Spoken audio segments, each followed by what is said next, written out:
It seems fitting for someone of Cleopatra's fame and influence that the search for her tomb has become one of the greatest archaeological mysteries of all time. Theories about where the queen might be buried have fascinated everyone from Shakespeare to Napoleon, but for 2,000 years she has rested undisturbed. In that time, plenty of locations have been eliminated from the list of places that she might be buried.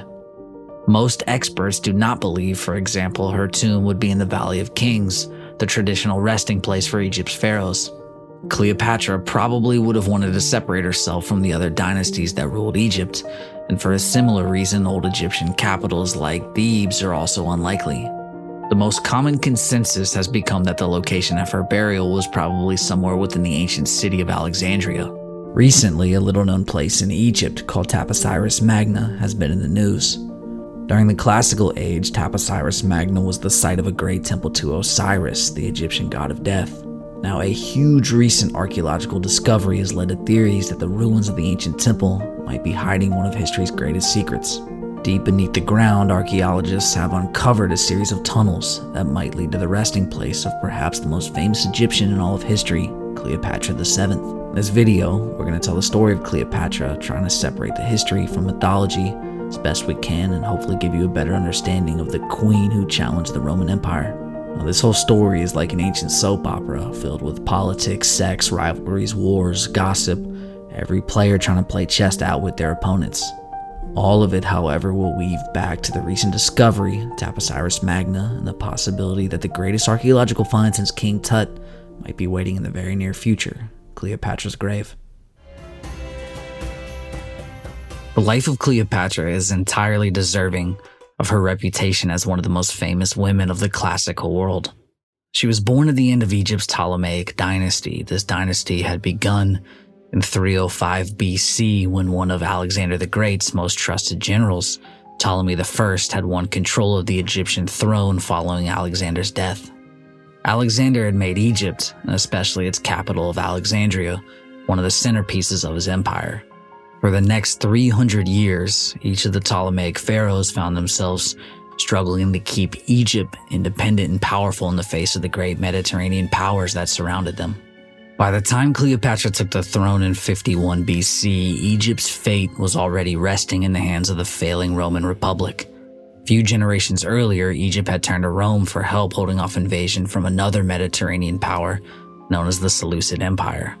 With Rome's help, the Ptolemies maintained their grip on the throne, but the price was an ever-growing dependence on Rome. Cleopatra's father, Ptolemy XII, is even said to have declared that the Roman Senate was the guardian of the Ptolemaic dynasty. But as civil wars tore the Roman Republic apart and the ground beneath the Roman Senate became increasingly unstable, so too did the Ptolemaic dynasty's grip on power. This uncertainty about the future of both Rome and Egypt was the political reality that Cleopatra stepped into when she became queen at only 18 years old. Cleopatra was married to her brother Ptolemy VIII, who was only 10 when the pair ascended to the throne. From the start, her reign was perilous. She was forced to flee to Syria when her brother's advisors tried to have her killed. In order to take back her throne, Cleopatra needed both an army and reliable allies, so she raised an army of mercenaries to challenge her brother. To solve her second problem, she decided to seek the help of the man who would become her first great political ally and lover, Julius Caesar. So if we think about what's going on in this time in 48 BC, Julius Caesar had nearly completed his takeover of the transformation of the Roman Republic. His main political rival from the first triumvirate, Pompey Magnus, had been defeated following Caesar's famous crossing of the Rubicon and Pompey fleeing to Egypt as a last resort. Cleopatra's brother and husband, Ptolemy VIII, also wanted Caesar's support, so he had Pompey killed and he sent Caesar his embalmed head as a gift. But rather than winning over Caesar, the assassination appalled him, and there's even rumors that he apparently saw the head of his great rival and he cried. And he turned against Ptolemy because of this. Cleopatra wasted no time making her own move to win Caesar to her side through very different tactics from her brother. Now, there's a few different legends about how Cleopatra and Julius Caesar first met. The most interesting was recorded by the historian Plutarch. Now, Plutarch claims that while Caesar was staying in the palace at Alexandria, Cleopatra came up with a plan to visit him in secret. She had herself rolled up in a carpet and carried into the palace. Carpet was unrolled in front of Caesar, and Cleopatra emerged, and it didn't take long for the young princess to charm him over to her side. Now, it's important to remember that none of the Roman accounts of Cleopatra's life are contemporary, and they're all biased against the queen due to the role she would later play in history. Now, this is going to be a recurring theme in this episode, but the line between myth and history is, of course, often very blurred. But as it relates to Caesar, we can't know for certain the real way Cleopatra won Caesar over. Whatever she did, it worked. Caesar became a political ally as well as her personal companion. With his help, Cleopatra's forces defeated Ptolemy at the Battle of the Nile and gave her control over the throne once again. And for 3 years, the relationship between Caesar and Cleopatra flourished. She gave birth to a son who she claimed was Caesar's child. The boy was known by the Egyptian people as Caesarion or Little Caesar. For a short time, Cleopatra brought stability to Egypt and worked to win her people over. But the assassination of Julius Caesar, the famous assassination, the Ides of March in 44 BC, shattered this stability and sent both Rome and Egypt back into chaos. Left back where she had started with no allies and an emerging civil war in Rome, Cleopatra faced another crucial moment where her choices of allies would determine the fate of both her own life and the future of her kingdom. But while her first alliance with Julius Caesar had been very successful and saved her rule, her choice of a second great ally would ultimately prove to be her downfall. The senators who had assassinated Julius Caesar had thought they were saving Rome from tyranny, but instead they plunged Rome into a new conflict over who would succeed Caesar. At the heart of this conflict was a struggle between Caesar's adopted son Octavian, who would later become known as Augustus, arguably one of Rome's greatest leaders, and his trusted general Marc Antony. The conflict between Antony and Octavian didn't break out immediately. In fact, it took over a decade. For a while, the two ruled together with a third man named Marcus Lepidus in what was known as the Second Triumvirate. Lepidus was always the weakest link, and it didn't take long for him to be removed from the picture, leaving rule over Rome split between Octavian and Antony. Though both men technically shared power, there was constantly underpinnings of a rivalry simmering beneath the surface, each looking for a chance to eliminate the other and take sole control of Rome. Octavian controlled the western half of the empire, while Antony controlled the eastern half. Of course, for Antony, this meant that he was in charge of sorting out the future of Rome's relationship with Egypt and its queen. After establishing a base in modern-day Turkey, Antony invited Cleopatra to meet him there for diplomatic talks. Now, Cleopatra knew the importance of impressing Antony at this first meeting, and she had become long famous for her ability to make a grand entrance. Now, this part is once again a Plutarch story, so keep that in mind as we said before, but she is said to have sailed up the Cydnus River to Tarsus aboard her 300-foot-long pleasure barge. The boat was huge and elaborate with golden prow, purple sails, and silver oars, and it was said to be on fire. Cleopatra arrived dressed in robes of the goddess Isis and invited Antony aboard for a feast. After 2 days of drinking, feasting, and plotting on the barge, by all accounts, Cleopatra succeeded in getting Antony to fall madly in love with her. And it was the beginning of an alliance and a love affair that would last until the tragic end came for both leaders.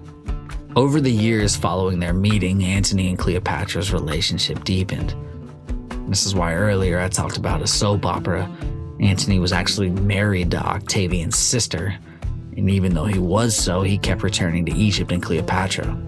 In total, they had 3 children together, and during this time, Cleopatra strengthened Egypt's place in the world. Antony returned former Egyptian territories to Cleopatra's control, which helped her stabilize her position in the region. In exchange for this support, Cleopatra gave financial assistance to a military campaign that Antony conducted against the Parthians in modern-day Iran. According to the sources, this war ended in disaster for Antony and began the weakening of his grip on power in Rome. As Antony began to lose ground in his rivalry with Octavian, he relied more and more on his relationship with Cleopatra. They began to plot together an alternate future for Roman rule. But this plotting led to a fateful political mistake. It happened in an event in 34 BC that's become known as the Donations of Alexandria. The Donations are a fascinating story on their own, but basically they consisted of a massive ceremony where Antony and Cleopatra dressed as Dionysus and Isis. Antony declared Cleopatra as Queen of Egypt, Cyprus, Libya, and central Syria. He also gifted Roman territories to all her children. And finally, he declared that Caesarion was the legitimate heir of Caesar rather than Octavian, which was a direct threat against Octavian's authority. Now back in Rome, Octavian knew what a huge mistake Antony and Cleopatra had just made, and he decided it was the perfect time to challenge his rival outright. Much of Cleopatra's reputation as we know her today came from what Octavian did next.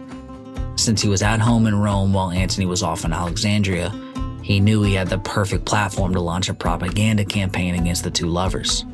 He relentlessly preached to the Senate about what a threat Cleopatra was to Roman rule.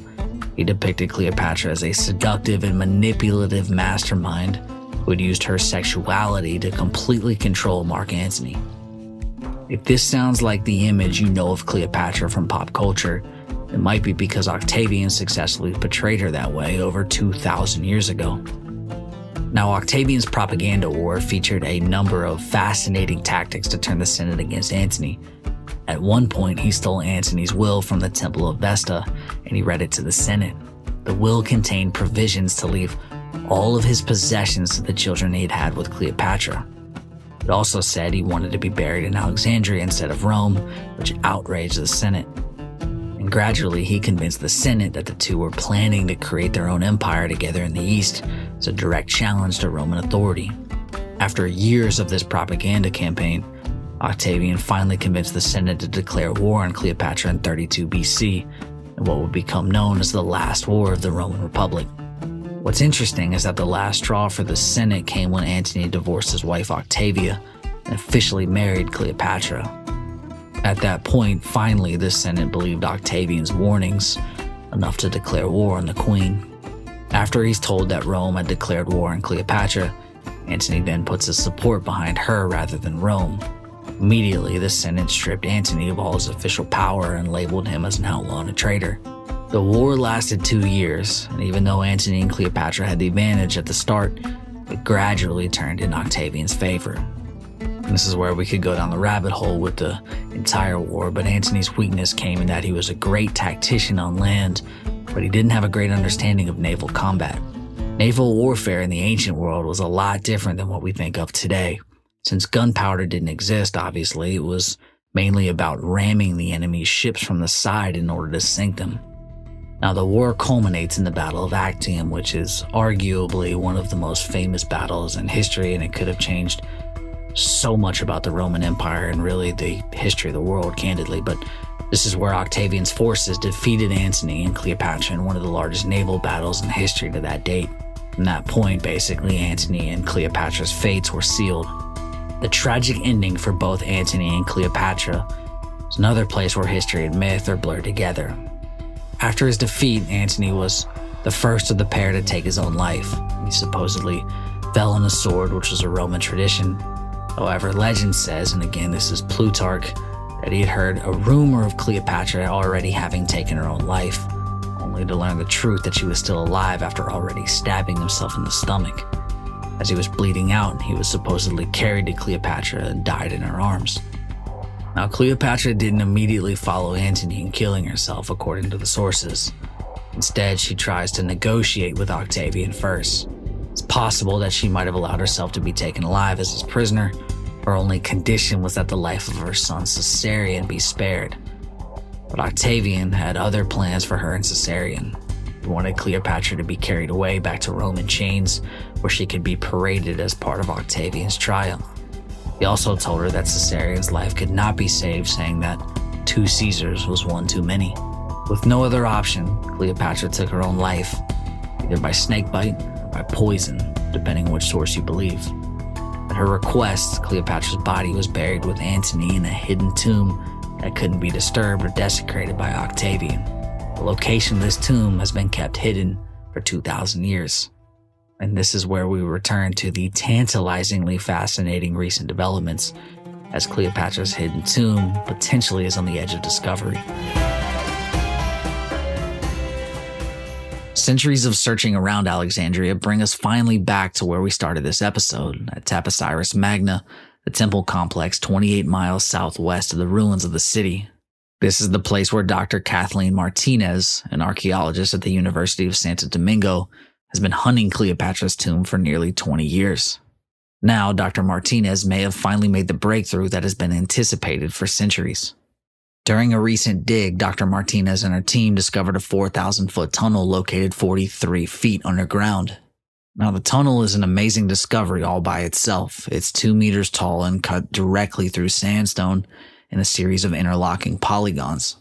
The sophisticated design speaks to the remarkable understanding of geometry, math, and engineering in the classical world. The particular design of the tunnel also provides clues that connect it to the Ptolemies and potentially Cleopatra. It is extremely similar to an ancient site known as the Tunnel of Eupolinus, which was an aqueduct conducted on the Greek island of Samos in the 6th century BC. This draws another connection between the tunnel and Taposiris Magna and the Macedonian Ptolemies. In her excavations, Dr. Martinez has found a number of other discoveries that connect to Cleopatra. The temple at Taposiris Magna is full of Greek influences. Coins have been uncovered that bear the names of Alexander the Great and Cleopatra herself. They have also excavated a burial ground filled with mummies that were deliberately placed facing toward the temple complex, which suggests something of great importance could lie hidden in that direction. If Cleopatra was indeed buried within the temple complex, it would fit with her reason for hiding the tomb in the first place, which was in order to prevent the desecration of her body by Octavian. The Romans were extremely superstitious, and desecrating a tomb within a temple would not have sat well with the public. Nature has also played a key role in hiding the tomb for so long. Alexandria sits on the Egyptian coastline, which was plagued by earthquakes in the centuries after Cleopatra.